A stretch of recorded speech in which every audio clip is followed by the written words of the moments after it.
दोस्तों वीरन जी वसी next episode जी नई अपडेट तव्हां सां शेयर कंदासीं ऐं रिव्यू कंदासीं सीरियल ड्रामा वीरन जी वसी अचण वारी नेक्स्ट एपिसोड जी पूरी कहानी तव्हांखे ॿुधाईंदासीं। दोस्तों पोइ केस में तव्हां ॾिठो साले जेका एक्शन ॾेखारिया ऐं उन खे शिरोज ख़ान भड़काए छॾियो।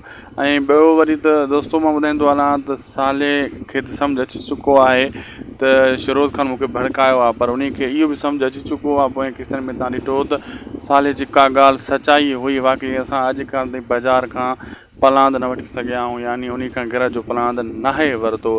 बहरहाल इहो पोइ एपिसोडनि में ॾेखारियो वियो ऐं इहा हाणे शिरोज ख़ान इहो सोचे रहियो आहे त मां हिकु चालाकी कई आहे। बहरहाल हू शातिर शैतान आहे ऐं पंहिंजे ॿियुनि जे भरोसो नाहे कंदो ऐं हुन सोडो बि कमु पटियूं बीठो आहे। अचण वारा एपिसोड जीअं जीअं हाणे एपिसोड वधंदा न तीअं तीअं बाज़ार खे नी शइ जो ख़तरो आहे। साले कंहिं टाइम बि मुंहिंजे मथां ख़तरनाक हमलो कंदो ऐं मुड़ण वारनि मुंहुं न आहे, छो साले सिधो विढ़ण वारनि मुंहुं आहे ऐं जेका शिरोज ख़ान वारा आहिनि लिखी विढ़ण वारनि मुंहुं आहिनि। इहो बाज़ार ख़ान सभु सुञाणे पियो। बहरहाल अॻिते असांखे ॾींदा इजाज़त, अचण वारा एपिसोड कंदा ज़बरदस्त मज़ो। अगर वीडियो सुठो लॻो त लाइक शेयर सब्सक्राइब ज़रूरु कंदा। शायदि को सो व्लॉग यूट्यूब चैनल खे मिलंदासीं तव्हां सां कंहिं ॿिए वीडियो में।